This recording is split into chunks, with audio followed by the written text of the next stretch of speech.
शक्ति होती है।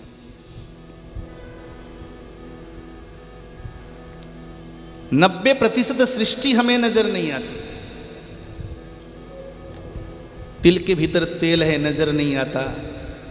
दूध के भीतर माखन है, नजर नहीं आता। ये गुलाब के फूल हैं, देखिए इसमें खुशबू है, कहीं नजर है, कहीं दिखाओ कहाँ पे खुशबू, लेकिन खुशबू है। जब नाक से सूंघते हैं तो खुशबू आती है। पुष्प में गंध है, नजर नहीं आता। पानी में रस है, नजर नहीं आता। चारों ओर वायु बह रही है, नजर नहीं आता। हर कण कण में परमात्मा की सत्ता विद्यमान है, नजर नहीं आती। तो केवल ये आंखें पैमाना है क्या भगवान को देखने के? अगर केवल इन आंखों को पैमाना बना के चलोगे तो उलझ जाओगे। ये आंखें तो कई बार धोखा भी खा जाती हैं।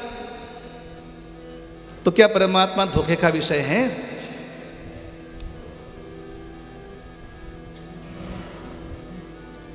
अभी कुछ महापुरुषों ने शोध किया सन 2010 में, एक बहुत विराट पृथ्वी का पता लगाया, जिस पृथ्वी में लगभग हमारी पृथ्वी से 15,000 गुना बड़ी पृथ्वी है, उसका पता लगाया। नासा के वैज्ञानिकों ने लगभग 2.5 करोड़ सूर्य मंडल का पता लगाया और लाखों आकाश गंगाओं का पता लगाया। शनि में 3-3 चंद्रमा हैं, बृहस्पति में 2-2 चंद्रमा हैं। जो चांद हम देखते हैं ऐसे कम से कम हजारों चंद्रमा हैं आकाश में, पता लगाया।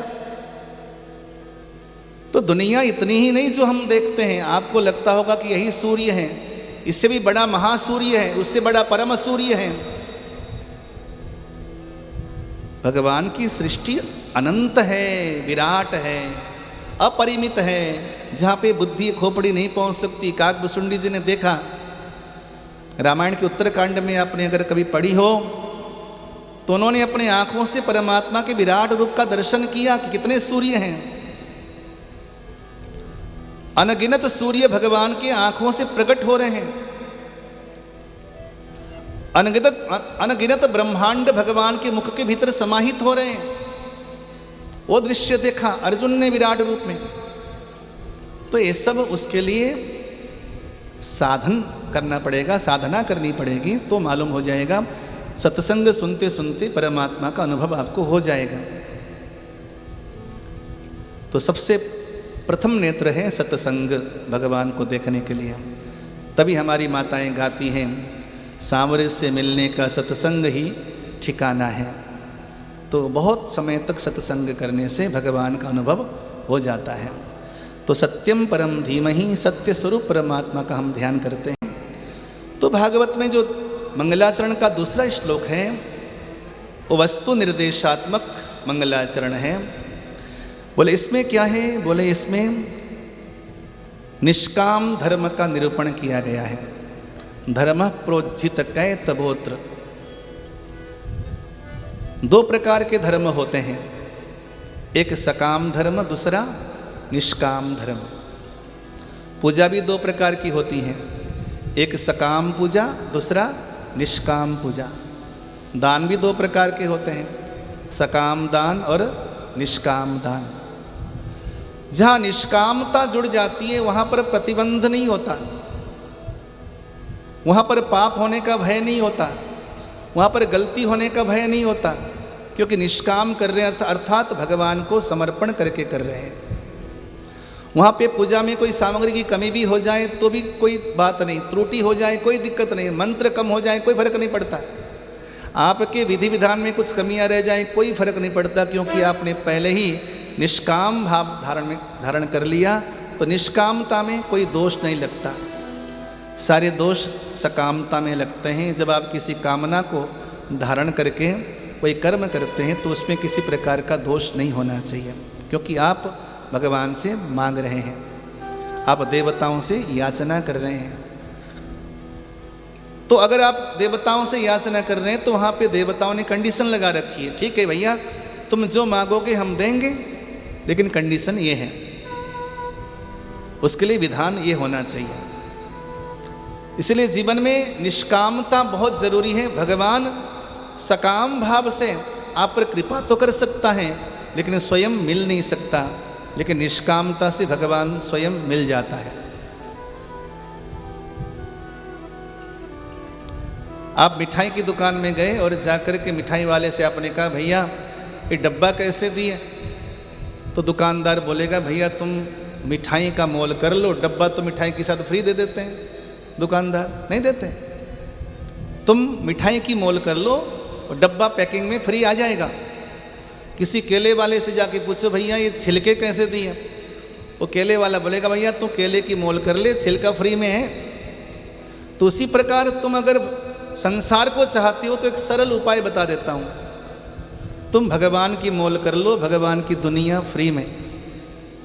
आजकल कोई नई प्रोडक्ट जब बेचना होता है ना कंपनियों ने, तो एक के साथ एक फ्री देते हैं कि नहीं? लेते हो? शैम्पू का डब्बा हो गया, साबुन भी फ्री में, बहुत सारी चीज़ें फ्री में बांटती हैं कंपनियां। तो अगर आपको दुनिया की हर चीज़ चाहिए, ठीक है, दिमाग में रख लो दुनिया, कोई बात नहीं, लेकिन उस दिमाग में दुनिया के मालिक को भी रख लो। दुनिया के मालिक को दुनिया के मालिक से आपने मांग लिया तो दुनिया के मालिक के साथ उसकी दुनिया भी, बोलो, फ्री में। इसी का नाम है निष्काम धर्म। कामना किसकी है? भगवान की है। जब भगवान आएंगे तो लक्ष्मी तो उनके पीछे पीछे आ ही जाएगी ना। ये तो केवल आपको लॉलीपॉप दे रहा हूं, बोलो जय श्री कृष्ण। जय श्री कृष्ण। लेकिन जिस दिन तुम श्री कृष्ण को पालोगे उसके बाद तुम दुनिया की ओर देखोगे भी नहीं। जिस दिन परमात्मा का अनुभव तुम्हें हो जाएगा उस दिन तुम्हें दुनिया शुष्क लगेगा, नीरस लगेगा। वो तो तब की बात है। लेकिन हमारे गुरुजी कहा करते थे कि जैसे बच्चों को लॉलीपॉप दे करके मनाना पड़ता है, उसी प्रकार भक्ति के मार्ग में भी लोगों को लॉलीपॉप चाहिए। चल गिरिराज जी की परिक्रमा लगा ले तो संतान मिलेगा, बाकी बिहारी के दर्शन कर ले महीने भर तो बिहारी जी काम धंधा बढ़िया कर देंगे। तो लोगों को थोड़ा सा लालच देकर धर्म के मार्ग में, भगवान के मार्ग में खींच के ले आना चाहिए। वो मिलेगा तो ज़रूर, लेकिन सबसे बड़ी वस्तु मिल जाएगा भगवान परमात्मा, जिसके मिलने के बाद दुनिया में कोई वस्तु की चाह आपको रहेगी नहीं। परमात्मा तो हमारी अंतिम सीमा है, वही है निष्कपट निष्काम धर्म का फल। तो इसमें आशीर्वादात्मक मंगलाचरण में ये कहा गया कि सारे वेद और जितने भी शास्त्र हैं सभी एक प्रकार के वृक्ष हैं, लेकिन ये जो भागवत है उस वृक्ष में लगा हुआ रसीला फल है। इस फल को पिया जाता है, खाया नहीं जाता। ये फल कैसा है? बोले शुकमुखा द्रवित द्रव संयुतम। शुकदेव रूपी शुक ने उस फल में चोंच मारा है। समाज में ऐसी मान्यताएं हैं कि जो फल अत्यंत मीठा होता है उसमें शुक यानी कि तोता चोंच मारता है। इस भागवत जी में भी शुकदेव ने चोंच मारी है। जो मीठा होता है उसमें चोंच मारता है, यानी कि वो पारखी होता है, या यूँ समझिए कि उसके चोंच मारने से वो फल मीठा हो जाता है। दोनों अर्थ लगाया जा सकता है। तो ये वो फल है जो पिया जाता है। बोले किससे? मुख से पिया जाता है? बोले नहीं, एक कानों से पिया जाता है। इसमें किसी प्रकार का छिलका नहीं और गुठली नहीं। लेकिन कब तक पीना चाहिए? बोले मुँह रहो रसिका। कब तक पीना चाहिए? बोले मोक्ष पर्यंतम।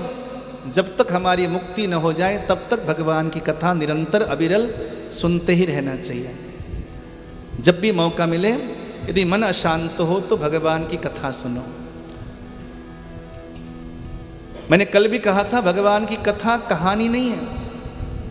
माँ जानकी अशोक वृक्ष के नीचे बैठी हुई है, अपार दुख है माँ जानकी को, लेकिन जैसे हनुमान जी महाराज ऊपर से कथा सुनाते हैं ना, तो अत्यंत मधुर कथा सुनते ही माँ जानकी का कष्ट दूर हो जाता है।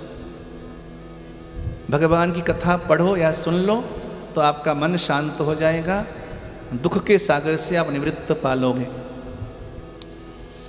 मंगलाचरण के बाद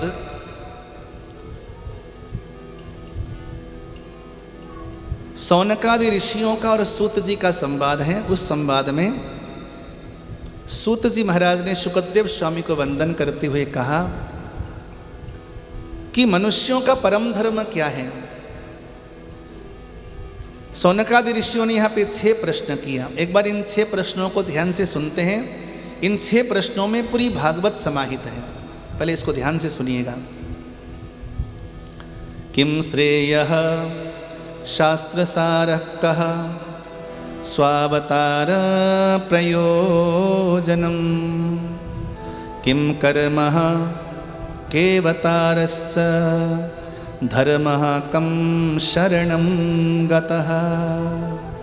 ये 6 प्रश्न हैं। सौनकादि ऋषियों के प्रश्न हैं। नैमिषारण्य में ऋषि लोग बैठे हुए हैं। 12 वर्षों का सत्र करते हैं वो।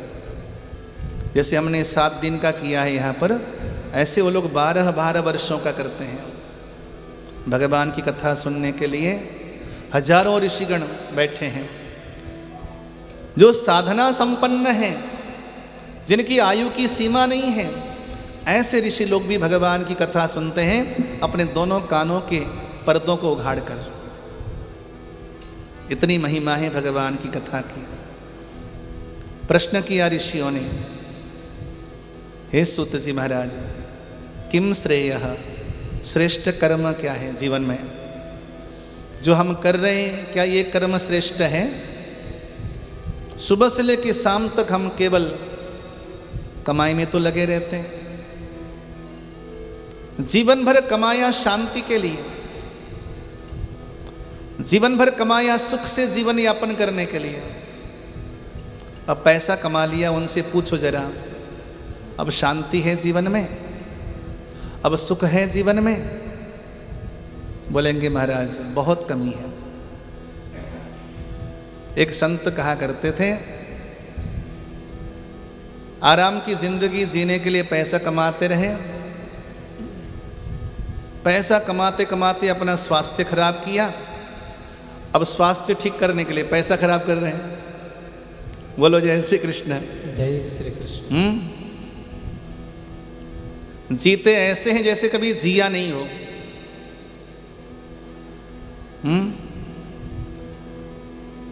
चलते मोटर में हैं और खाते होटल में हैं और मरते हॉस्पिटल में हैं। तो यही जिंदगी का सारांश बचा। सही बात है कि नहीं? बोलो।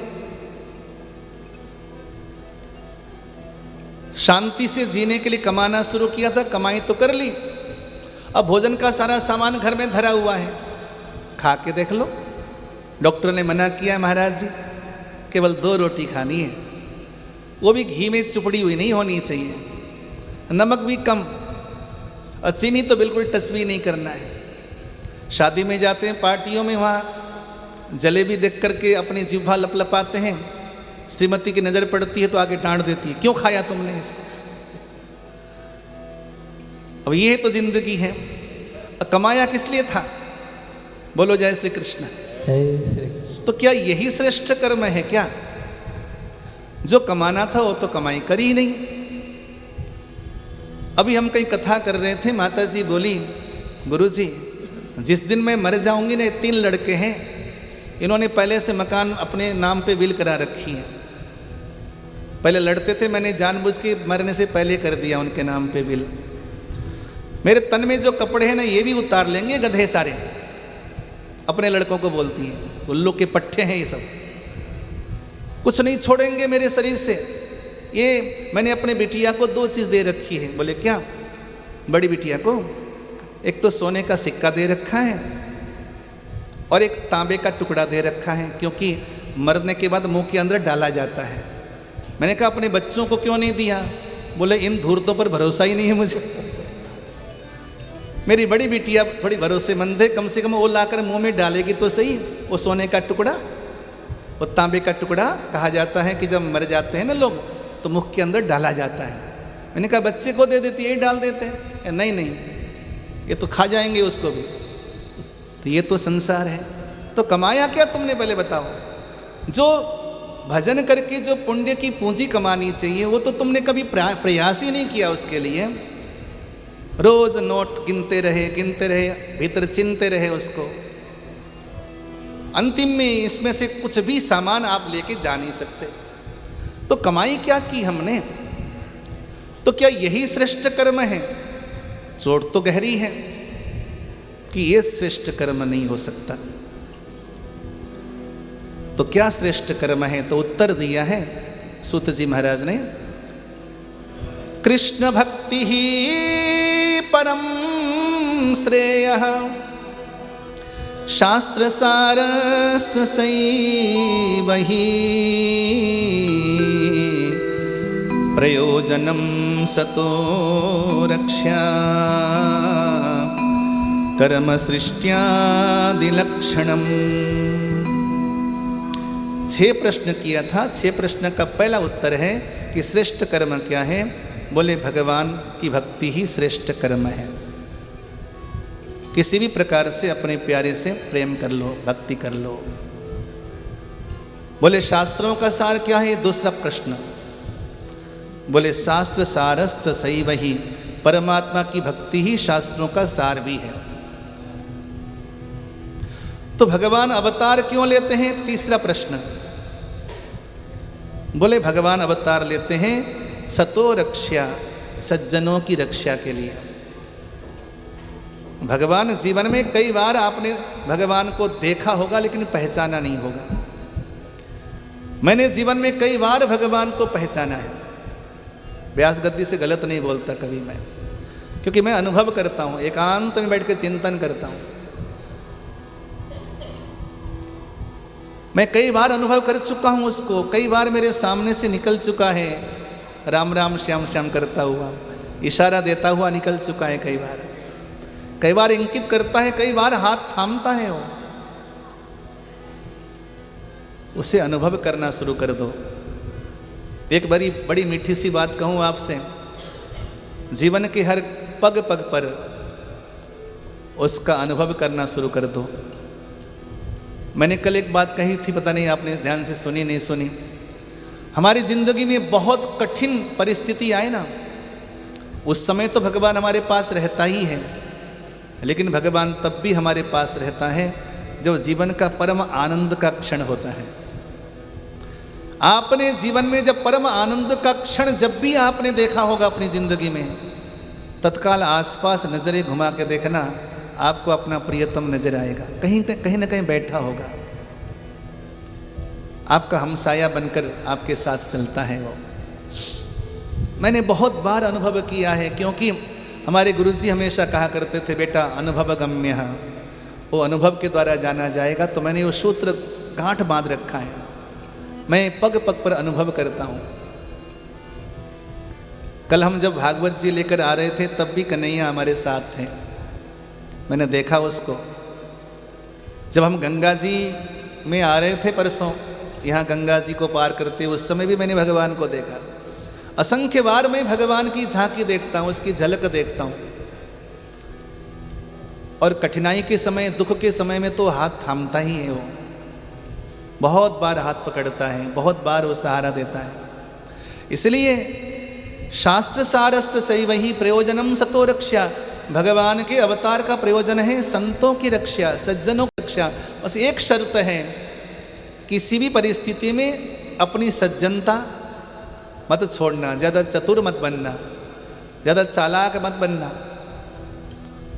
जो चालाक चतुर बनने का प्रयास करता है, जो ज़्यादा अहंकारी होता है, अहंकारी इंसान के आसपास भगवान टिकता नहीं, क्योंकि अहंकारी इंसान का हृदय शून्य हो जाता है, खाली हो जाता है।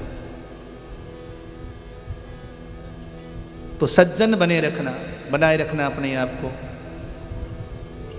कुछ लोग कहा करते हैं, महाराज जी सीधे साधे बनने की बात करते हैं आप, सीधे वृक्ष को तो हर कोई काटता है। ये भी लोग कहते हैं सीधा, आप कहते हैं सीधा बनो, सज्जन बनो, तो सीधे वृक्ष को हर कोई काटता है, टेढ़े को कोई नहीं काटता। तो मैंने कहा बेटा, सीधा वृक्ष कटेगा तो जीवन में एक बार कटेगा, सीधा पेड़ कटेगा तो जीवन में एक बार कटेगा, पेड़ है वो कटने के लिए। सीधा वृक्ष जीवन में एक बार कटेगा, लेकिन अगर सीधा वृक्ष कट गया तो किसी मंदिर का खंभा बनेगा, किसी दरवाजे की चौखट बन जाएगा, किसी घर का सुंदर श्रृंगार बन जाएगा। सीधा वृक्ष कटेगा, एक बार कटेगा, लेकिन सदियों के लिए अमर हो जाएगा वो। लेकिन अगर टेढ़ा कट गया तो, अगर टेढ़ा पेड़ कटता है महाराज तो जीवन में 1000 बार कटता है। वो काट काट के उसको टुकड़ा टुकड़ा कर देते हैं और ले जाकर सीधे भट्टी में झोंक देते हैं, अंतिम में वो कोयला ही बनता है। अगर टेढ़ा कटेगा तो बार बार कटेगा, बार बार जलेगा, कोयला बनेगा। कहने का मतलब है कि सीधा बनो, सरल बनो, साधु बनो, क्योंकि भगवान हमेशा साधुओं की रक्षा करने के लिए आते हैं। सरल मनुष्यों की रक्षा भगवान करते हैं। प्रयोजनम सतो रक्षा कर्म सृष्टि आदि लक्षणम। भगवान के कर्म क्या है? बोले सृष्टि स्थिति लय अनुग्रह, ये भगवान के कर्म है। बोले भगवान के अवतार कितने होते हैं? ये 5वां प्रश्न था। बोले भगवान के अवतार असंख्य होते हैं। और धर्म किसकी शरण में गया? ये 6ठा प्रश्न था। धर्म भागवत जी की शरण में आया। 6 प्रश्नों का उत्तर दिया श्री सूत जी महाराज ने और बोले कि हर मनुष्यों के लिए एक ही परम धर्म है। बोले क्या? सबई पुंसाम परो धर्मो यतो भक्तिरधोक्षजे अहेतुक्य प्रतिहता हे आत्मा संप्रसीदति तस्मादेकेन मनसा भगवान् सात्वतां पतिः श्रोतव्य कीर्तितव्यस्य ध्येयः पूज्यस्य नित्यदा। इसलिए हे ऋषियों, मनुष्य मात्र का परम धर्म है भगवान की भक्ति करना। और भगवान भक्ति हर किसी को नहीं देता। भगवान की भक्ति तो अमृत है। तभी किसी ने गाया, दाता तेरी भक्ति का सुख है निराला, अमृत पीवे कोई कर्मा वाला। दाता तेरी भक्ति का सुख है निराला, अमृत पीवे कोई कर्मा वाला। दाता तेरी भक्ति का सुख है निराला, अमृत पीवे कोई कर्मा वाला। दाता तेरी भक्ति का सुख है निराला, अमृत पीवे कोई कर्मा वाला। दाता तेरे दर का जो है भिखारी, आशा तृष्णा मिटे मन की सारी। दाता तेरे दर का जो है भिखारी, आशा तृष्णा मिटे मन की सारी। प्रभु भक्ति में मन होवे मत वाला, अमृत पीवे कोई कर्मा वाला। प्रभु भक्ति में मन होवे मत वाला, अमृत पीवे कोई कर्मा वाला।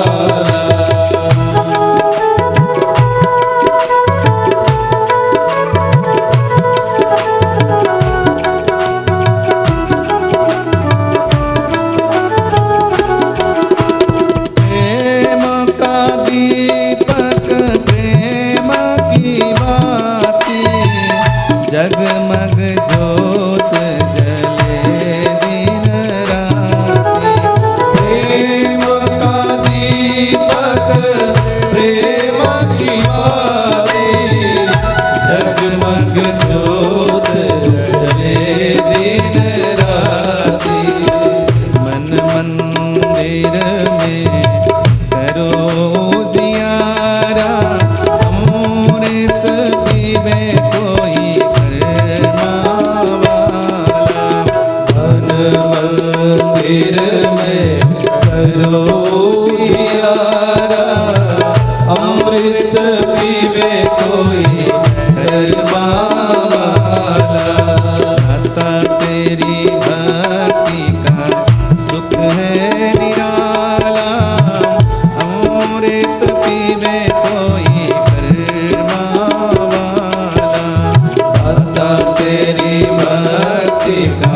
पीवे कोई अमृत पीवे कोई कर्मा वाला, अमृत पीवे कोई कर्मा वाला। तो ये भक्ति क्या है? बोले जीवन के प्रत्येक कड़ियों को भगवान के साथ जोड़ देना, ये भक्ति है। सुबह भोजन बनाया, भोजन किसके लिए बनाया? पति के लिए नहीं, बच्चों के लिए नहीं, किसके लिए बनाया? ठाकुर जी के लिए भोग बनाया। केवल अपने विचारों को मोड़ देने से आप भगवान के करीब पहुंच जाते हो। दुनिया के काम करने में हम लजाते नहीं, लेकिन भगवान के साथ जीवन जोड़ने में लोग लजाते हैं। लजाना तो दुनिया के साथ चाहिए, भगवान से कैसी लज्जा?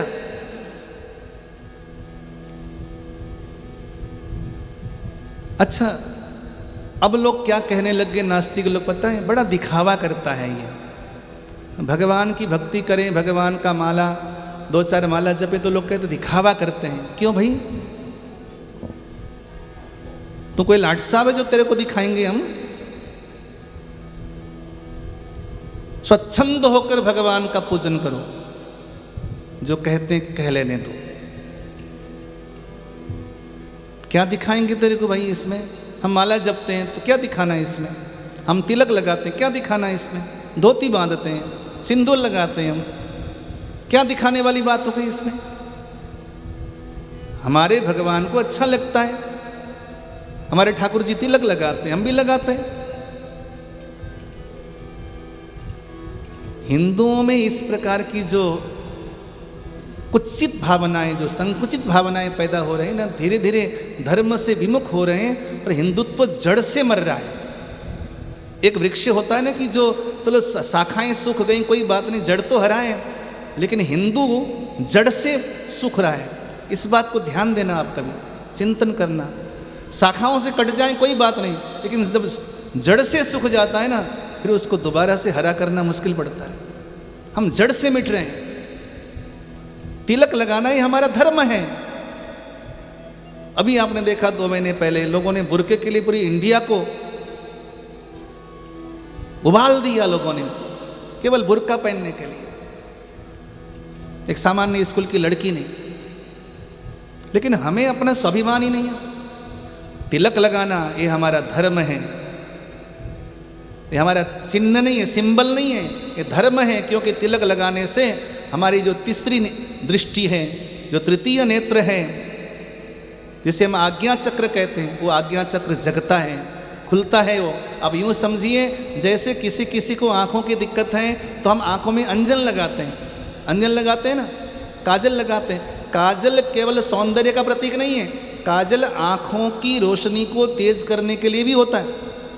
जैसे आँखों की रोशनी को स्वच्छ करने के लिए हम काजल लगाते हैं, उसी प्रकार हम तिलक लगाकर अपना जो तृतीय नेत्र है, जिसे हम आज्ञा चक्र कहते हैं, उसको जागृत करते हैं। इसलिए हम तिलक लगाते हैं। तो ये हमारे धर्म से जुड़ा हुआ है, सनातन पद्धति से जुड़ा हुआ है। तो कहने का मतलब है कि हम किसी को दिखाने के लिए, हम दिखावा क्या करेंगे? हम तो कोई राष्ट्रपति जो दिखाएंगे तेरे को हम? तो आप थोड़ा स्वाभिमान के साथ करिए इन चीज़ों को। सिंदूर लगाइए, तिलक लगाइए, पूजा में बैठे तो धोती बांधिए। हम सिखाएंगे धोती बांधना आपको, लोगों को धोती बांधना नहीं आता। अब पैंट पहन के बैठोगे तो कभी इधर लुढ़कोगे, कभी उधर लुढ़कोगे। धोती बांध के देखो, आप बिल्कुल लुढ़क ही नहीं सकते। आप आपसे बैठा नहीं जाएगा पैंट पहन करके। बोलो जय श्री कृष्ण। जय श्री कृष्ण। धोती बांधो, हरिद्वार आए हो, सूती की धोती मिल जाती बढ़िया, हम सिखाएंगे आपको धोती बांधो। धोती बांधो, अगर ज़्यादा ना हो सके तो पायजामा पहन लो बढ़िया, स्वच्छ वस्त्र, वो भी हल्का होता है। साड़ी बांधो। कहने का मतलब ये है कि हम अपने धर्म के प्रति सजग हों, क्योंकि धर्म का जो पालन करता है भगवान उसके पक्ष में रहते हैं। अर्जुन और दुर्योधन दोनों गए थे भगवान से सहायता मांगने के लिए। भगवान अर्जुन के पक्ष में इसलिए आए क्योंकि यतो धर्मस् ततो जयः, यत्र योगेश्वरः कृष्णो यत्र पार्थो धनुर्धरः, तत्र स्थिरभुजयो भूतिर्ध्रुवा नीतिर्मतिर्मम। जहाँ पर कृष्ण होंगे विजय वहाँ मिलेगी, क्योंकि वहाँ पे धर्म होता है। प्रेम से बोलो जय श्री कृष्ण। जय श्री कृष्ण। भगवान के कितने अवतार हैं? भागवत जी में भगवान के 22 अवतारों की व्याख्या की गई है। सनकादि ऋषियों का अवतार, वराह अवतार, नारद जी का अवतार, नर नारायण का अवतार, ये सब भगवान के अवतार हैं। कपिल अवतार, दत्तात्रेय अवतार, यज्ञ अवतार, ऋषभ अवतार, पृथु अवतार, मत्स्य अवतार, कुर्मा अवतार, धनवंतरी का अवतार, मोहिनी अवतार, नृसिंह अवतार, वामन अवतार, परशुराम अवतार और व्यास अवतार, भगवान श्री राम का अवतार, बलदेव का अवतार, श्री कृष्णावतार, हरि अवतार, हयग्रीव अवतार, हंसावतार, बुद्धावतार और कल्कि अवतार। भागवत जी में 22 अवतारों की कथा है, लेकिन नाम सभी अवतारों का वर्णन है। तो बोले भगवान अनेकों अवतार लेते हैं, हमारे लिए भी भगवान अवतार लेते हैं। जब भी हमें आवश्यकता पड़ेगी भगवान किसी के अंदर आवेश होकर के आएगा। मैं अपने जीवन में कई बार ऐसे अनुभव कर चुका हूं। एक बार मैं गुजरात यात्रा में था, आज से 20 वर्ष पहले की बात है, 95 की बात है, 25 वर्ष पहले की बात है, बल्कि 27 वर्ष हो गए। देखो, गुजरात की यात्रा में थे हम जूनागढ़ में।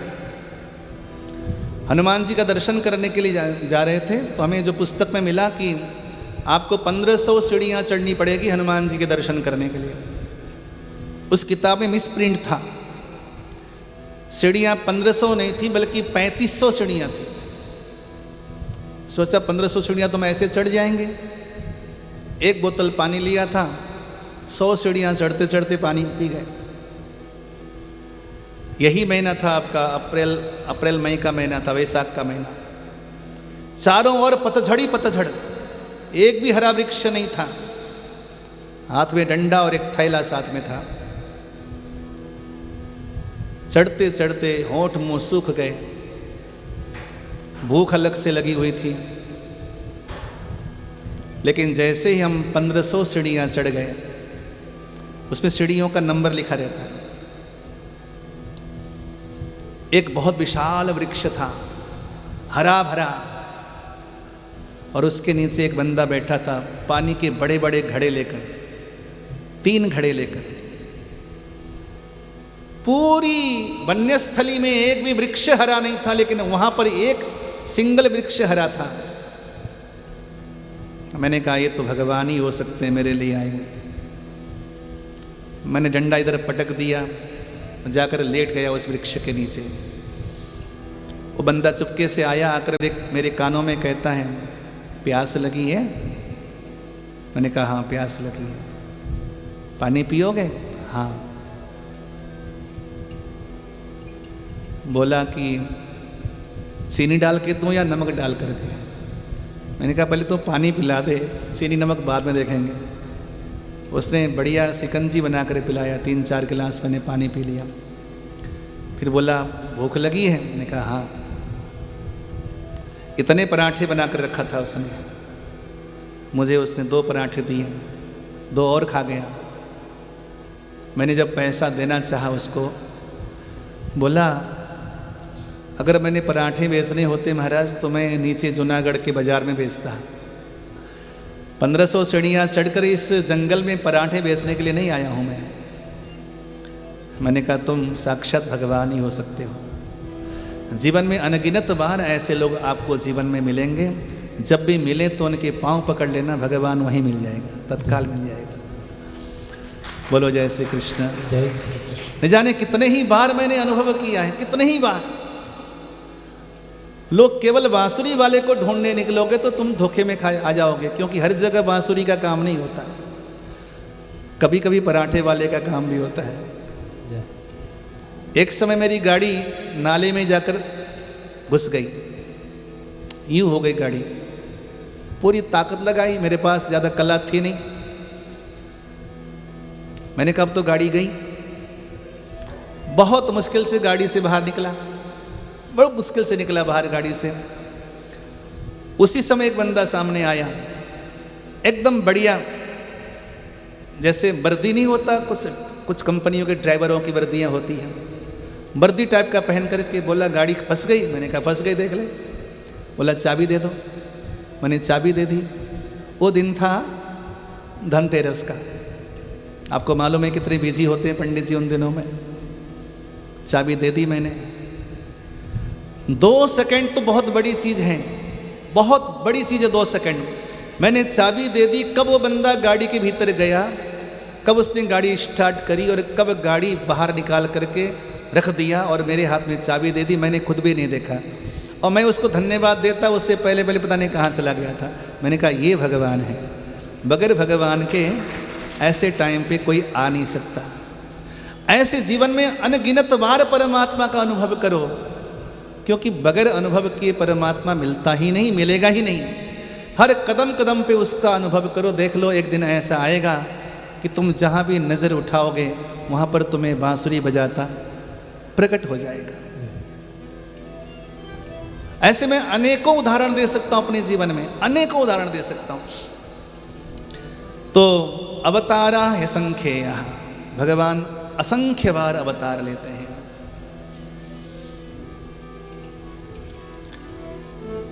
इस पुराण के वाचक है श्री शुकदेव स्वामी जी महाराज।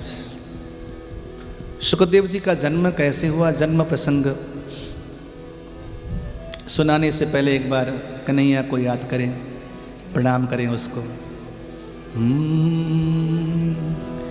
हमरो प्रणाम प्रणाम वाके बिहारी को, हमरो प्रणाम प्रणाम वाके बिहारी को, हमरो प्रणाम प्रणाम वाके बिहारी को, हमरो प्रणाम प्रणाम वाके बिहारी को, वाके बिहारी को, कुंज बिहारी को, वाके बिहारी को, कुंज बिहारी को, हमरो प्रणाम प्रणाम वाके बिहारी को, हमरो प्रणाम प्रणाम वाके बिहारी को।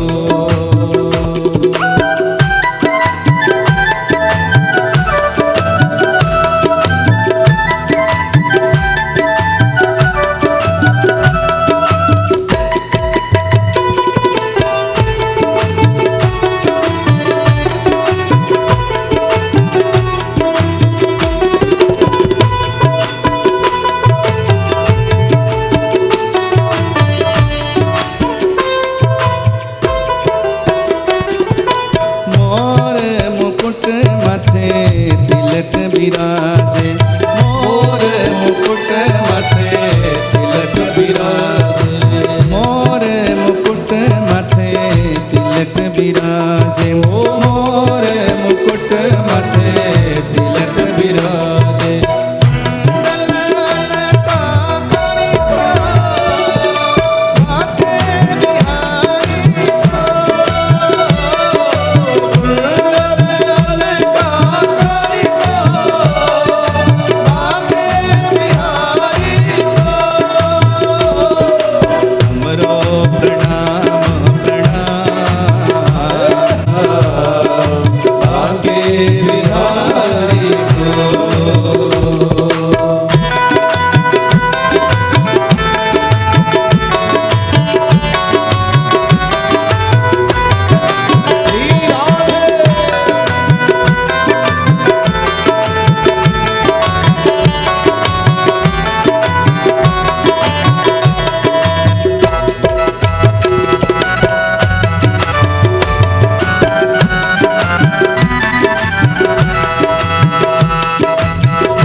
छवि देख मगन भई मीरा, यह छवि देख मगन भई मीरा, यह छवि देख मगन भई मीरा, यह छवि देख मगन भई मीरा।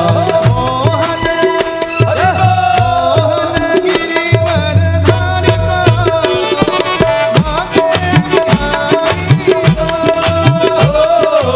मोहन गिरिवर धारी को भागे बिहारी को, हमरो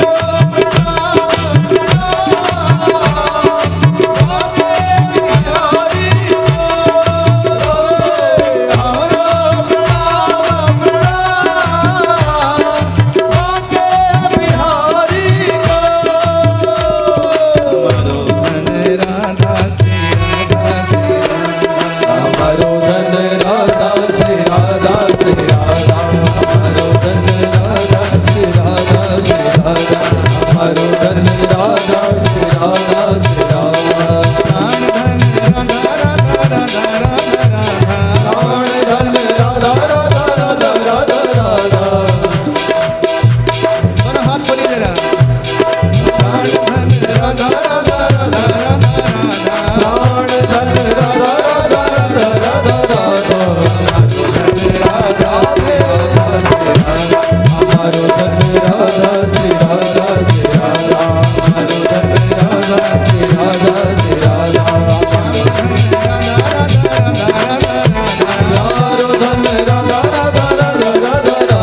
भगवान भोले बाबा कैलाश में थे नहीं, माँ पार्वती थी। देवर्षि नारद जी ने माँ पार्वती को प्रणाम किया। बोले भोले बाबा कहाँ गए? मैया ने कहा न जाने कहाँ चले जाते, पता ही नहीं लगता। तो नारद जी बोले कैसी पत्नी हो, अपने पति के बारे में खबर तो रख लिया करो, कहाँ जाते हैं कब आते हैं, खबर रखना चाहिए।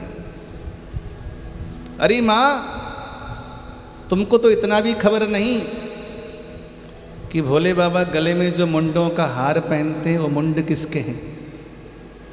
भोले बाबा जो अपने कमर में मृग चर्म लपेटते हैं वो मृग छाला है किसकी। और भोले बाबा जो तन में भभूति लगाते हैं क्यों लगाते हैं, कुछ खबर है तुम्हें? माँ पार्वती कंफ्यूज हो गई। शादी के इतने साल हो गए, मैंने पूछा ही नहीं कि मुंड हैं किसके, भभूति क्यों रमाते हो। इसी को कहते हैं प्यार। जब प्यार हो ना, तो जब व्यक्ति से प्यार हो तो वस्तु बहुत पीछे छूट जाता है, लेकिन वस्तु तब याद आती है जब व्यक्ति से प्यार न हो। ये चूड़ियाँ, सोने की चूड़ियाँ, सोने की बालियाँ, सोने के हार या वस्त्र आभूषण तो तब याद आते हैं जब पति से ज़्यादा प्रेम न हो। तो वस्तु से प्रेम कर लो, वहीं पे रिझ जाते हैं लोग। चीज़ें छूट जाती हैं बहुत पीछे, क्योंकि व्यक्ति सामने है। पति से बढ़कर कोई दौलत हो सकता है, या पत्नी से बढ़कर कोई जीवन संगिनी या जीवन साथी हो सकती है। आज पहली बार नारद जी ने कंफ्यूज कर दिया था माँ को, दिमाग घूम गया। शाम को पूछूंगी। भोले बाबा आए, अरे भाग्यवान भोजन परोस लो। बोली भोजन तो आज बना ही नहीं। बोले क्यों? पहले बताओ ये जो गले में मुंडों का हार डाला हुआ ये मुंड हैं किसके? भोले बाबा बोले काहे को गड़े मुर्दे उखाड़ रही हो, खाना परोस दो।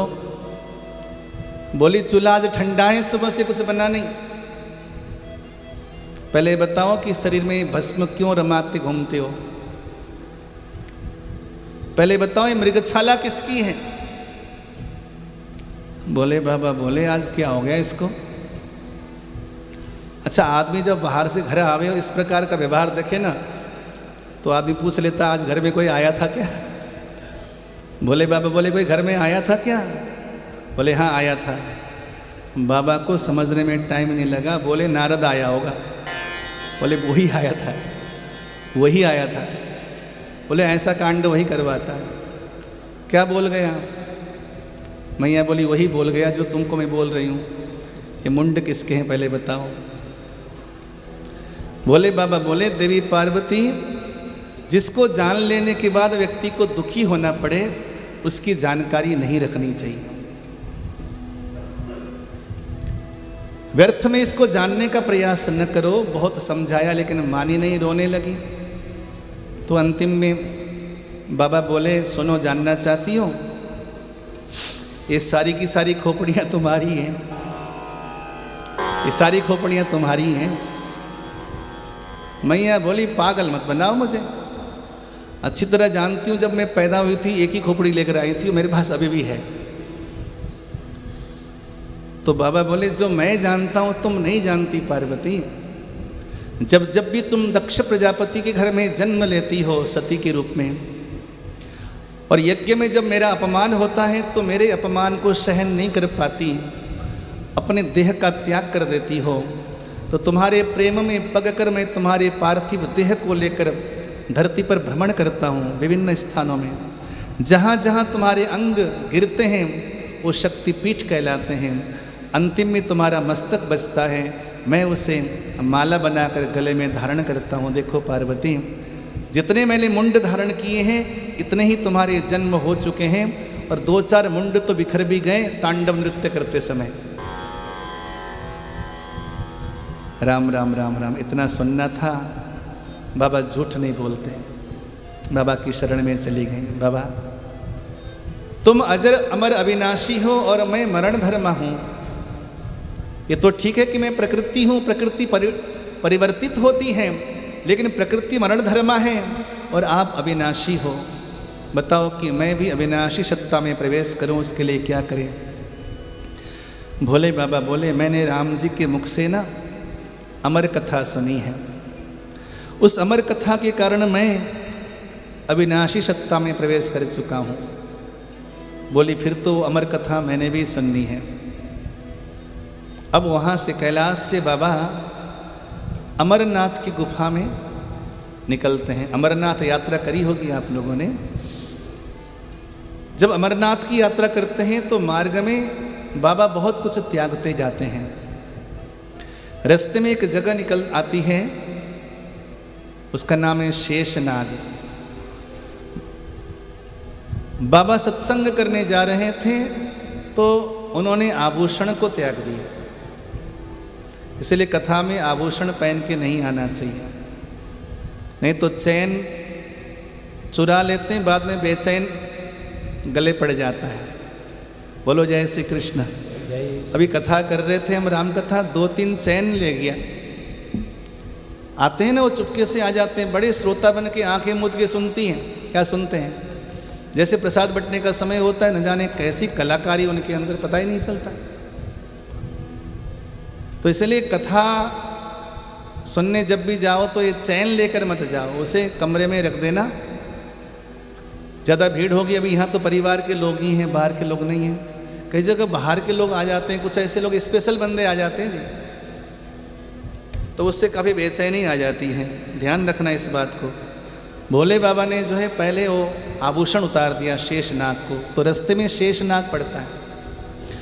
अमरनाथ की यात्रा करो तो रास्ते में एक जगह आता है चंदनवाड़ी। वो चंदनवाड़ी नहीं, वो चांदवाड़ी है। बाबा ने चंद्रमा को उतार दिया। मार्ग में एक जगह आता है गणेश पर्वत। गणेश पर्वत में बाबा ने अपने बेटे को कहा तू यहीं बैठ ले। बोले सत्संग यानी कि राम जी का भजन करने जा रहे हैं, तो ज़्यादा मोह ममता को लेके नहीं चलना चाहिए। गणेश जी को कहा तू यहीं बैठ के भजन कर ले। तो गणेश पर्वत में गणेश जी को छोड़ दिया, चंदनवाड़ी में चांद को छोड़ दिया, शेष नाग में नागों को छोड़ दिया। और एक जगह आता है पहलगांव। पहलगांव में नंदी बाबा से कह दिया तुम भी यहीं बैठो, यानी कि गाड़ी भी दूर उतार दी, गाड़ी भी दूर। कल मैं यहाँ से निकल रहा था तो चप्पल फैले हुए थे, जूते बाहर। मैं निवेदन करूँगा कि जूते चप्पल एक लाइन से बढ़िया प्रकार से लगा दो, ताकि कोई निकले तो वहाँ पे किसी प्रकार का कोई वो ना हो, एक जूता यहाँ है दूसरा वहाँ पर है, बंदा ढूंढता ढूंढता परेशान हो जाता है।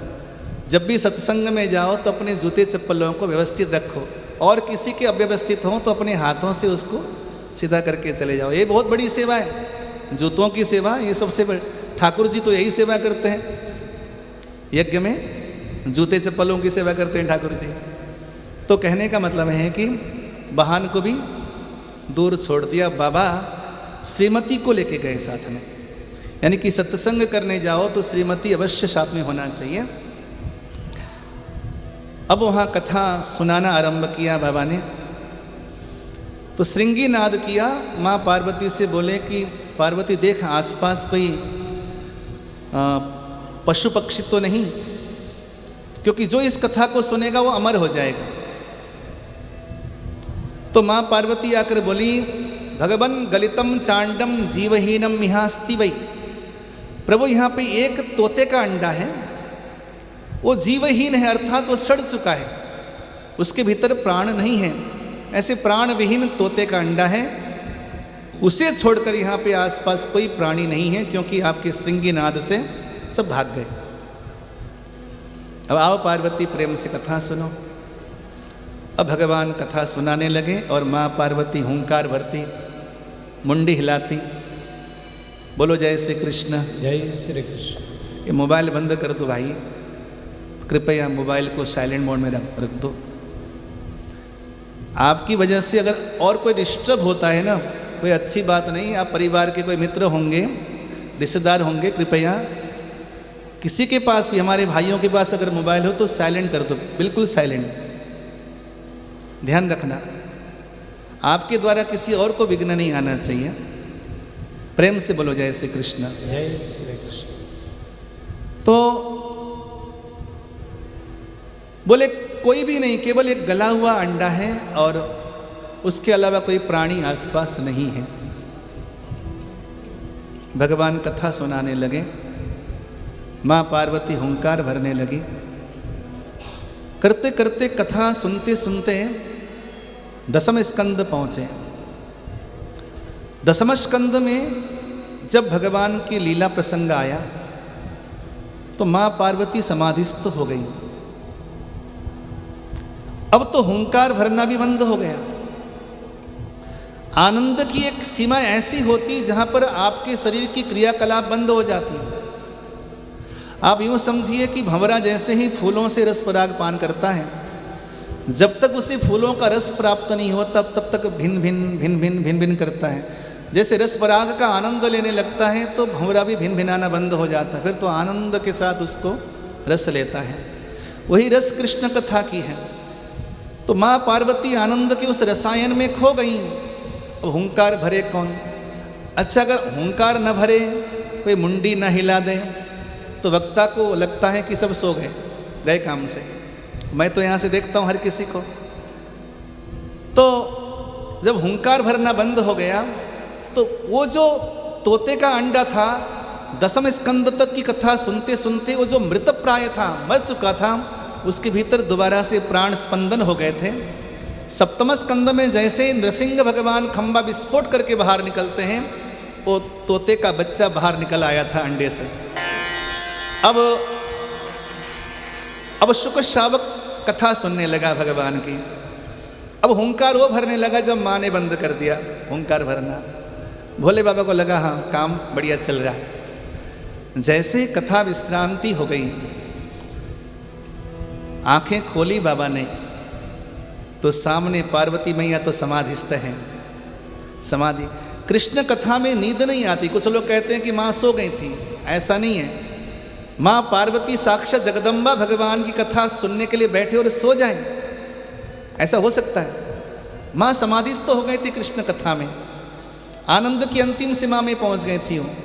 बाबा ने जब नेत्र खोले, सामने माँ पार्वती समाधिस्थ हैं। बाबा ने विचार किया, ये हुंकार कौन भर रहा था? अब त्रिनेत्रधारी भोले बाबा ने जो चारों ओर देखा तो कोने में जो शुक शावक था वो ऐसा देदीप्यमान हो गया था, ऐसा देदीप्यमान मानो कि कोई सुवर्ण के द्वारा निर्मित हो, प्रकाशायमान हो गया था वो, मानो कि कृष्ण कथा सुनकर कृष्णवत बन गया था वो। बाबा की नज़र पहुंची तो बाबा ने कहा, पार्वती, सब गड़बड़ हो गया। मैया ने नेत्र खोले, क्या हुआ प्रभु? बाबा बोले, तू तो कह रही थी कि कोई तोते का अंडा है, यहाँ तो तोते का बच्चा तैयार हो गया। माँ बोली, बाबा एक तुम्हारे कथा के प्रभाव से हुआ है। बाबा बोले, लेकिन मैं इसको छोड़ूंगा नहीं, ये कुपात्र है। अपात्र ने कैसे कथा सुन ली, ये तो अमर हो गया।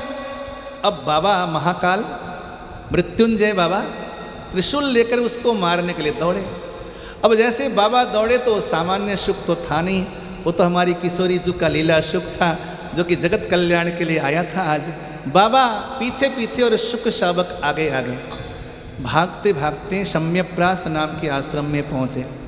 सम्यप्रास आश्रम में वेदव्यास जी का आश्रम है और उनकी पत्नी है पिंगला। वो उंघाई ले रही थी। उंघाई लेते समय उनके मुखारविंद से वो शुक शावक उनके गर्भ में जाकर बैठ गया। देखो, जो दिव्य पुरुष होते हैं उनका जन्म भी दिव्य होता है, उनका कर्म भी दिव्य होता है। कुछ लोग इस प्रकार का प्रश्न उठा सकते हैं कि मुख से कोई प्राणी कैसे प्रवेश कर सकता है जो कि अप्राकृतिक है, अननेचुरल है ये। बोले कोई दिव्य कार्य होता है, दिव्य कार्य में कुछ भगवान अलग ही वैज्ञानिक सोच रखते हैं। तो मुख के माध्यम से गर्भ में जाकर प्रविष्ट हुए। बाबा त्रिशूल लेकर पहुंचे वेदव्यास की कुटिया में। वेदव्यास ने प्रणाम किया, बाबा ये त्रिशूल किस लिए? बोले एक अपराधी तुम्हारे घर में आया है। बोले अपराधी? बोले हाँ, जिसने मेरे मुख से अमर कथा सुनी है वो तुम्हारी पत्नी के पेट के भीतर चला गया है, मैं उसका वध करना चाहता हूँ। तो वेदव्यास ने प्रणाम किया। बोले बाबा, जिसने आपके मुख से अमर कथा सुन ली हो वो अब महाकाल के त्रिशूल से भी नहीं मर सकता। अब तो बाबा बस आशीर्वाद दे के जाओ, मेरे घर में कोई संतान नहीं है, आपकी कृपा से संतति हो जाएगी। बाबा आशीर्वाद दे के चले गए कि व्यास जी आपका पुत्र साक्षात कृष्ण स्वरूप होगा और धराधाम में भगवान की महिमा का विस्तार करेगा। ऐसा कहकर शंकर बाबा तो वहाँ से चले गए। इधर शुकदेव स्वामी माता के गर्भ में हैं।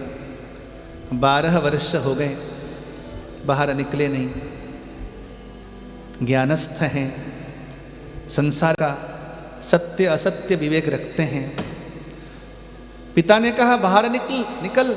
भीतर से आवाज़ देते हैं, नहीं पिताजी, संसार असार है, मुझे माता के गर्भ में ही रहने दीजिए।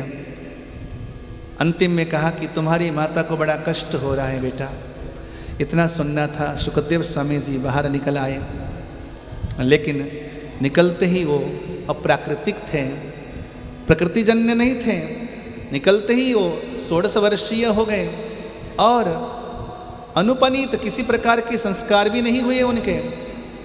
और वहाँ से वन्यस्थली की ओर जाने लगे तो पीछे पीछे श्री वेदव्यास जी, आगे आगे शुकदेव स्वामी। चारों ओर ब्रह्म को देखने वाले इसी मार्ग से गए थे उत्तराखंड की ओर, सरस्वती नदी के किनारे। वहां पे कुछ अप्सराएं स्नान कर रही थी। शुकदेव स्वामी को देखकर उन्होंने स्नान करना जारी रखा, वस्त्र भी नहीं पहना। लेकिन वेदव्यास जी को देखा तो फटाफट वस्त्र पहनने लगी अप्सराएं। तो व्यास जी ने पूछा, देवी हो, मेरा नवयुवक पुत्र जा रहा था तो उसके सामने तो तुमने कपड़े भी नहीं पहने। मैं बूढ़ा जिसके तन में जर्जर अवस्था है, जिनकी आंखों से सही प्रकार से नजर भी नहीं आती, मुझ बूढ़े को देखकर तुम वस्त्र पहन रही हो। तो अप्सराओं ने कहा था, आपका नवयुवक पुत्र वो तो सर्वत्र कृष्ण के अलावा और किसी को देखता ही नहीं। वो तो ये भी नहीं जानता कि ये स्त्री है या पुरुष है। न स्त्री पुंभिदा, स्त्री और पुरुष का भेद भी नहीं मालूम उसको। तो वो तो आंखें उघाड़ता है तो कृष्ण को देखता है और आंखें बंद करता है तो कृष्ण को देखता है। ऐसा सर्वदृष्टा पुत्र है आपका, और व्यास जी आप बुरा न मानना, भले ही आपने कई पुराण लिख डाले, वेदांत दर्शन लिख दिया, इतना कुछ ज्ञान होने के बावजूद आपके भीतर अभी भेद दृष्टि है। ये स्त्री है और ये पुरुष है, ये अपना है ये पराया है, ये दृष्टि है। इसलिए बूढ़ा होने की जरूरत नहीं बाबा, भेद दृष्टि तो भेद दृष्टि है। मानोगे, अपने पुत्र को प्रणाम किया वेदव्यास ने, अच्छा मेरे घर में ऐसा बेटा आया। शुकदेव स्वामी सरस्वती नदी के उस पार बैठकर भजन करते हैं, वेदव्यास जी इस पार बैठकर अनेकों शास्त्रों की रचना करते हैं, 17 पुराणों को रच डाला। अशांति है मन में व्यास जी के। नारद जी आए और नारद जी ने कहा, व्यास जी आपने, नारद जी का पूजन किया, नारद जी ने व्यास जी को प्रणाम किया, तो नारद जी ने कहा आपने पुराणों में बहुत सारे कर्मों के सिद्धांतों को भर दिया, ये करना चाहिए, ये नहीं करना चाहिए, ये खाना चाहिए, ये नहीं खाना चाहिए। दुनिया भर के कर्तव्य अकर्तव्य के जंजाल में लोगों को उलझा दिया आपने, लोग कर्मकांड में फंस गए, सीधे भगवान तक पहुंचने का मार्ग आपने नहीं दिया। कृपा करके अब आप श्री कृष्ण कथा लिखो, जो सीधे भगवान तक पहुंचा जा सके, सीधे परमात्मा का अनुभव कर ले व्यक्ति, बस कृष्ण दर्शन कर ले तो परमात्मा के दर्शन हो जावे। तो वहां पर नारद जी ने चतुर्श्लोकी भागवत प्रदान किया वेदव्यास जी को, और नारद जी को जो पूर्व काल में दासी के पुत्र थे, और दासी पुत्र नारद कैसे बना, उन्होंने अपनी पूर्व जन्मों की कथा सुनाई। बोले मैंने सत्संग करके दासी पुत्र से ब्रह्मा पुत्र बनने का सफर तय किया है। तात मिले पुण्य मात मिले, पुण्य भ्रात मिले जुबती सुखदाई, राज मिले गजबाज मिले, सब साज मिले मन वांछित पाई। लोक मिले परलोक मिले, विधि लोक मिले बैकुंठ में जाई, सुंदर और मिले सबहीं पर, संत समागम दुर्लभ भाई। संतों के संग में रहकर एक दासी का बेटा नारद बना। बोलो जय श्री कृष्ण। जय श्री कृष्ण। इतना महत्व है सत्संग का। ये प्रसंग सुनाने के बाद श्री सूत जी महाराज ने सौनकादि ऋषियों का प्रश्न का उत्तर दिया कि वक्ता तो श्री शुकदेव स्वामी हैं, श्रोता कौन है भागवत के? बोले भागवत जी के श्रोता हैं श्री परीक्षित जी महाराज। तो परीक्षित का जन्म कैसे हुआ?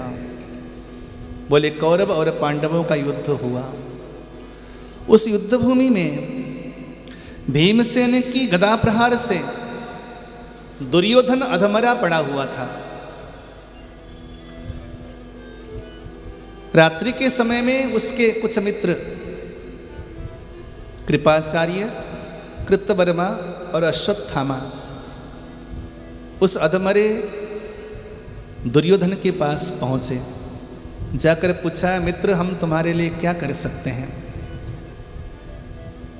तो पता है क्या बोला? अधमरा पड़ा हुआ था, अब उसके प्राण निकलने वाले थे।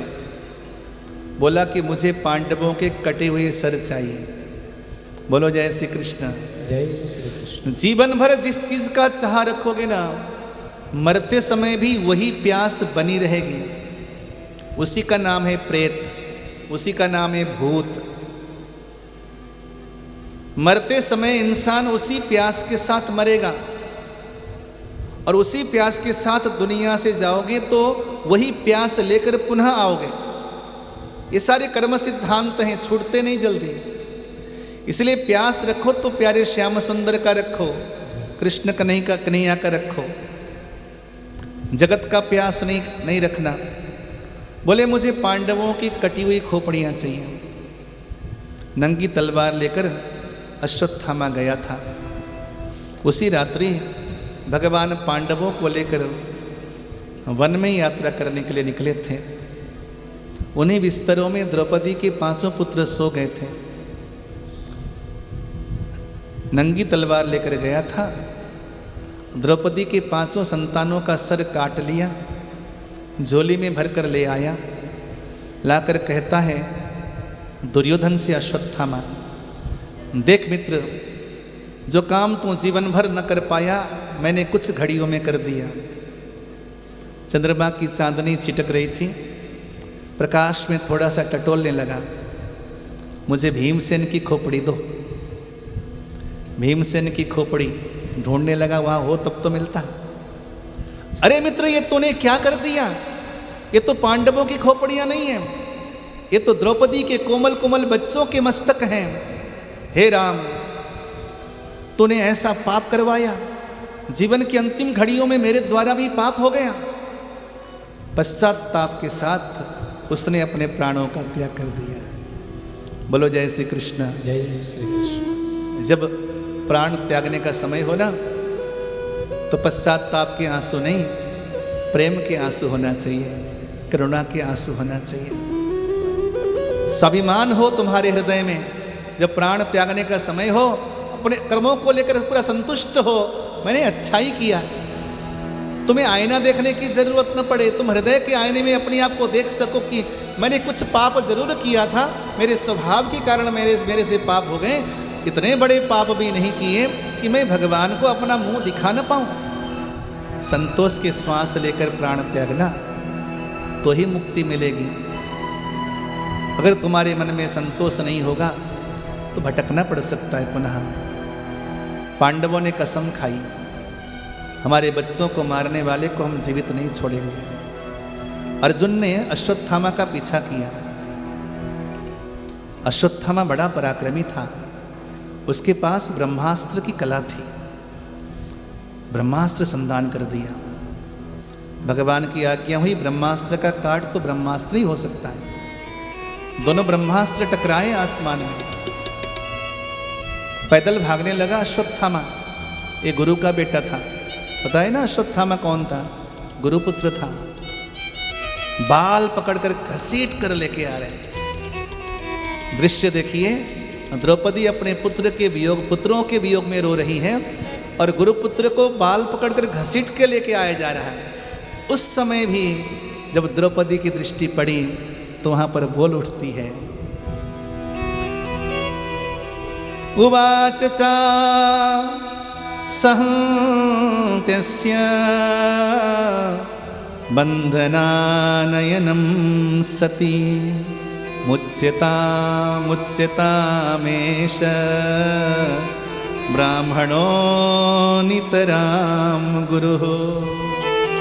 हे आर्यपुत्र, उसे छोड़ दो, खबरदार उसे छोड़ दो, उसे छोड़ दो। मुच्यताम मुच्यताम 2 बार बोला है। उसे छोड़ो यानी कि कई बार बोला है। मुच्यताम मुच्यतामेष ब्राह्मणों नितराम गुरु। ये ब्राह्मण है, अत्यंत पूजनीय है, ये इस प्रकार अपमान के योग्य नहीं। भूल गए तुम? इसी ब्राह्मण के पिता ने तुम्हें सरहस्य धनुर्विद्या दिया था। जो शिक्षा इसको नहीं दे पाए, वो शिक्षा इसके पिता ने आपको छुप छुप कर दिया था। भूल गए आप? कितना प्रेम करते हैं तुम्हारे गुरु तुमसे, करते थे तुम्हारे गुरु। चलो आज उनका वध कर दिया तुमने, आज अगर इस पुत्र का भी वध कर दोगे तो सोचो गुरु माता का क्या होगा। तुम कभी गुरु माता के ऋण से ऋण हो पाओगे? आर्यपुत्र, अपने मुख का ग्रास निकालकर तुम्हें खिलाया था गुरु माता ने। इसी गोदी पर बिठा करके गुरु ने तुम्हें न जाने कितने ही विद्या प्रदान किया था। वो विद्या का ऋण तुम्हारे सर पे है आज भी। क्या उन ऋणों से ऋण हो पाओगे कभी आर्यपुत्र? गुरुपुत्र की ऐसी दशा करना तुम्हें शोभा नहीं देता। जब द्रौपदी बोल रही थी उस समय पांडवों ने कहा कि ये हमारे पुत्रों का वध करने वाला है। द्रौपदी बोलती हैं कि संतान पर माता का अधिकार बड़ा होता है। मैं माँ थी, मैं माँ हूँ, मैं क्षमा कर देती हूँ, तुम कौन होते हो क्षमा करने वाले? मैंने क्षमा कर दिया इसको। लेकिन द्रौपदी, हमने तो कसम खा रखी है। द्रौपदी बोली, कसम तो तुम हर बार खाते रहते हो, लड्डू पेड़े की तरह कसम खाते हो, और तुम्हारे सारे कसम की पूर्ति करते हैं भगवान, तो इसलिए इसे छोड़ दो। पांडव गए भगवान की शरण में। अब हम क्या करें? हमने तो प्रण ले रखा है इसको मारने का। द्रौपदी कहती, खबरदार, अड़ गई द्रौपदी। महाभारत में द्रौपदी का चरित्र बहुत उदात्त है, विराट चरित्र है, विराट व्यक्तित्व है द्रौपदी का। कभी मौका मिलेगा उसके विषय में बोलने का तो बोलेंगे। बहुत सुंदर चरित्र है द्रौपदी का। जिन पांडवों ने न जाने कितने ही अक्षौहिणी सेनाओं को ध्वस्त कर दिया था, वो पांडव आज द्रौपदी के आगे हार गए, नतमस्तक हो गए। वो कसम कहाँ गया था तुम्हारा? जिस समय मुझे कौरव निर्वस्त्र करने जा रहे थे, उस समय तो तुम्हारी कसम काम नहीं आई। जिस समय तुम्हें तुम्हारे बल की आवश्यकता थी, पौरुष की आवश्यकता थी, उस समय तुम्हारा पौरुष मर गया था। आज गुरुपुत्र के लिए तुम्हारा पौरुष जग उठा। ऐसा बोला द्रौपदी ने। पांडव हताश हो गए। भगवान ने कहा, दोनों काम करो, इसको मारो भी और इसको छोड़ो भी। मारना इसलिए है क्योंकि ये आतताई है। सोते हुए बच्चों को मारना आतताई है, जहर पिलाना आतताई है, दूसरों के घर में आग लगाने वाला आतताई है। घर की बहू बेटियों को छेड़ने वाले को मारना, ऐसा व्यक्ति आतताई है जो बहू बेटियों पर बुरी दृष्टि डालता है। ऐसे लोगों को मारने से पाप नहीं लगता। भले ही भारतीय दंड संहिता में अपराध हो, कानून हाथ में लेने वाली बात हो, लेकिन भारतीय सांस्कृतिक वैदिक संविधान में ऐसे बलात्कारियों को मारने वाला पुण्यात्मा कहलाता है। बोलो जय श्री कृष्ण। जय श्री कृष्ण। मुझे बहुत अच्छा लगा था जब साउथ में किसी डॉक्टर बिटिया का बलात्कार किया था और पुलिस वालों ने उसको सीधे शूट कर दिया था। मैं अत्यंत प्रसन्न हुआ था उस दिन, बहुत खुश हुआ था। ऐसा ही दंड होना चाहिए। समाज में अगर दंड नहीं होगा तो निर्भय हो जाएगा। समाज में भय होना चाहिए, दंड का भय होना चाहिए। जिस समाज में दंड का भय नहीं होता है वो समाज बिगड़ता है। आज भारत में दंड का भय नहीं लोगों में। 26 अपराध करने वाले लोग भी खुले घूम रहे। बोलो जय श्री कृष्ण। जय श्री कृष्ण। और मुख्यमंत्री बन गए वो लोग। अभी चुनाव का आया, अभी चुनाव का रिजल्ट आया, मैं सुनकर दंग रह गया। जो बंदा जेल में है, कितने ही अपराधों की सजा काट रहा है, वो भी जीत गया। लो कर लो बात। ऐसा अंधा समाज है तो दुख तो वैसे ही पाएगा। विवेक नहीं समाज के पास। लोग कहते हैं कि जनता जनार्दन होता है। एक ऐसा जनार्दन है जो कि अंधा है। जो व्यक्ति कितने ही अपराध का जुर्म भोग रहा है जेल में, जो न जाने कितने अनैतिक संपत्तियों का संग्रह करके बड़े बड़े महल बना चुका था, जिसके महलों को ढा दिया गया, सब जनता जानती है, लेकिन वोट उसी को देती है। क्यों? 500 रुपए की बोतल मिल जाती है। हे कृष्ण, हे कृष्ण, ये बातें करना ही व्यर्थ है, निरर्थक हैं। अंधों के समाज में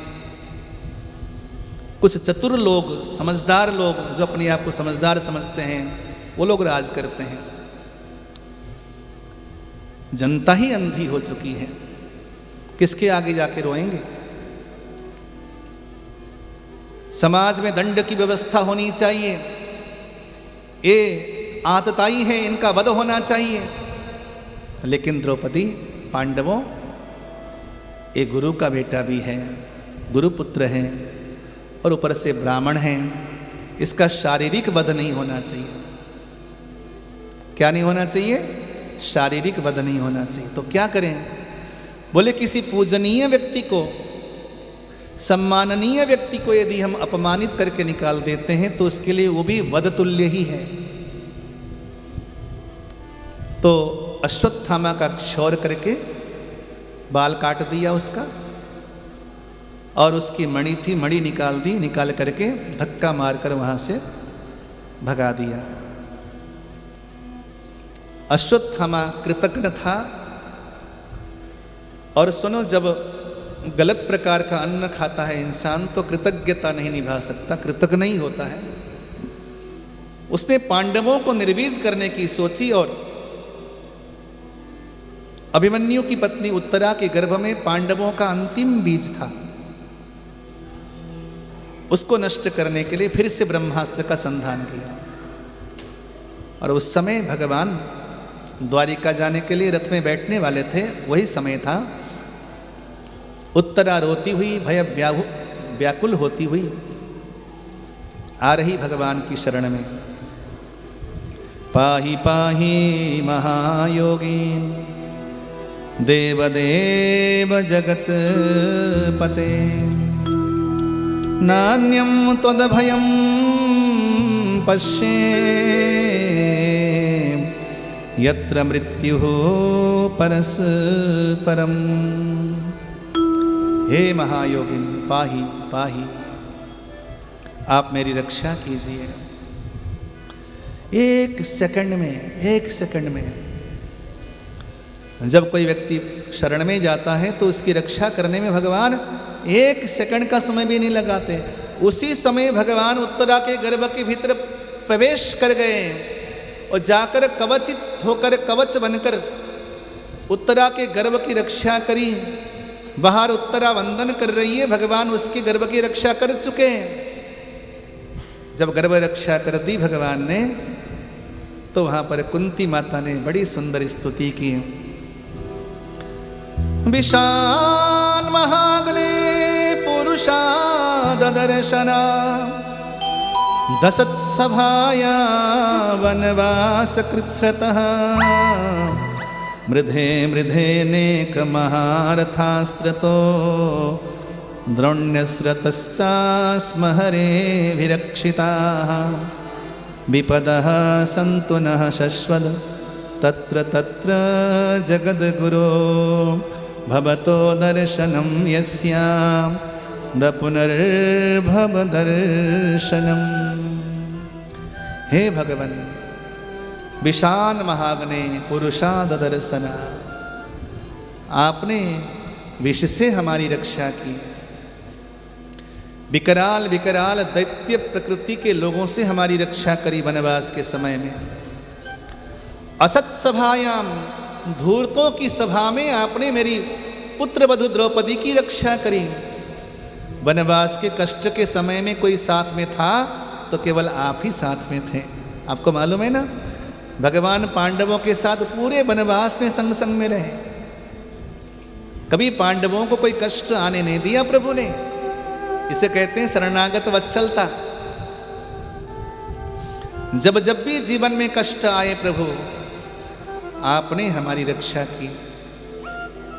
और आज इस अश्वत्थामा के शस्त्र के द्वारा भी हमारे वंश की रक्षा कर दी आपने, ब्रह्मास्त्र के द्वारा। अब हे गोविंद, आप हमें नहीं छल सकते। हम आपको पहचान गई हैं कि आप साक्षात नारायण हैं।